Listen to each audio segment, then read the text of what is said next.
তারেক রহমানের family card তোর গুয়াতে ভরা হবে মাদার চোদ। তুই বলছো যে কোনো দুর্নীতি করা হবে না, তুই তো বিএনপি ছাড়া আর কাউরে দিবি না খানকির পো। তুই তো আর এক আওয়ামী লীগ তৈরি করতে যাচ্ছস।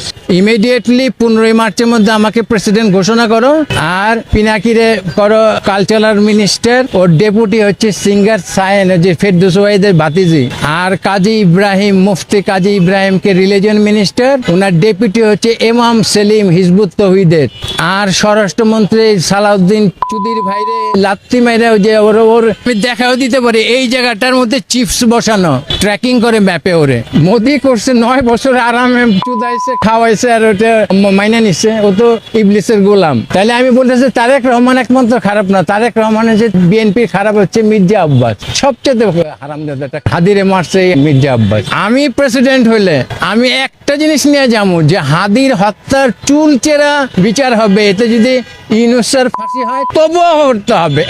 57 জন অফিসার এবং কর্মচারী মিলে যে 73-72 জন বিডিআর পুনঃ তদন্ত করে পূর্ণাঙ্গ ইন্ডিয়ার মধ্যে, ইন্ডিয়ার গোয়া দিয়ে বাস করতে হবে।